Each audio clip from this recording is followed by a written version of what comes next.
All right, so I bought this BMAX mini PC from Amazon. It was around $110. Let's just take a look what's in the box. Here's the actual device.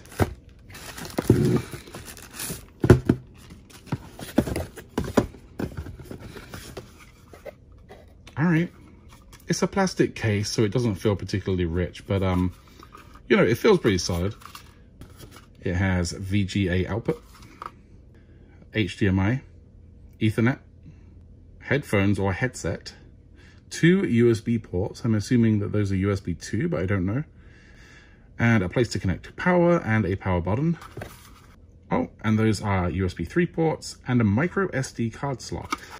I think this comes with eMMC memory, but we'll get into that later. You'll see the input is 12 volts, 2 amps. So that means that this can draw a maximum of 24 watts, which is pretty impressive. What else is in the box? A 2 amp, 12 volt power supply. Oh, I think that might be for mounting it. And they gave us an HDMI cable. That's nice. And so you might be asking, why did I buy this?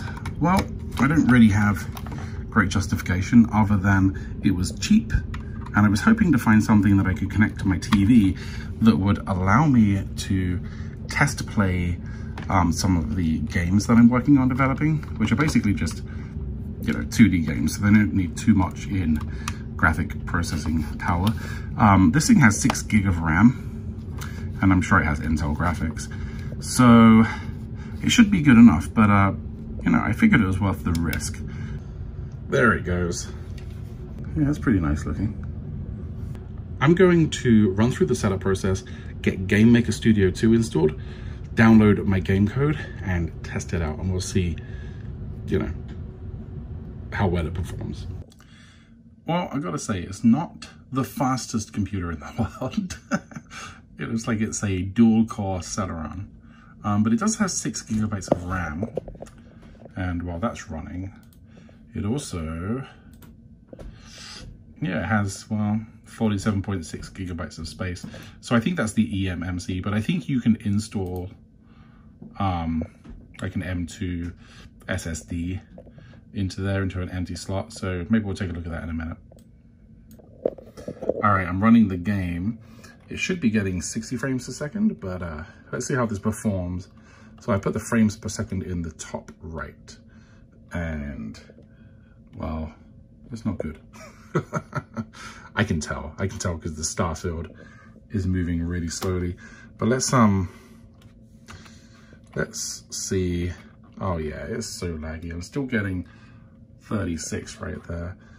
I don't think it's gonna get any better than that. Let's just try. Yeah, so it's still pretty much right around 30-ish frames a second. And I don't know, this is not that graphically intense. So that might just be, that might just be how it is. Now, with that said, maybe that makes it sound like this wasn't a good purchase, but I would say that it was a good purchase, because now I can test this game on slightly slower hardware, and you know, I can have it adjust for the skipped frames, which is going to be pretty important, because you know, not every system can perform that well. So I installed Chrome and brought up YouTube, and it was kind of hogging the processor there for a little bit, but it's gotten better. But even then, overall processor usage 35%, that's pretty high. But let's click something and just see. Now I don't have any sound on here, but you know, the video playback is plenty smooth. Yeah, this looks pretty good. I mean, as far as this machine goes, it feels fine. Like, it feels fairly snappy, and I wouldn't hesitate to use it. You know, it's probably a better purchase than some old computers that you can get on Facebook Marketplace. I'm pretty sure it doesn't have any kind of fan in here, so it's probably just passively cooled. So it might very well be thermally throttling. Not the best option for a gaming computer. But let's take a look at that M2 slot. Oh yeah, for sure. So it could easily upgrade the storage, and it would probably be a little bit quicker too. And then there's also this thing. So I think the idea of this is that, you know, you screw this to the wall, and then you can actually, you know, mount the thing and have it hang off. Whoa. That's pretty cool. I might try doing that.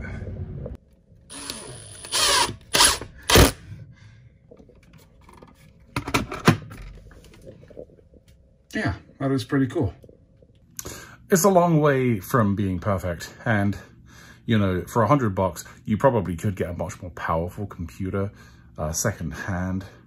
But I do like the form factor, and it will work really well for a second machine to test my game on. So overall, I'm happy with it, and it does at least, you know, feed into my fascination with tiny computers that don't use much power. Anyway, yeah, I don't know what else. I'll see you in the next one.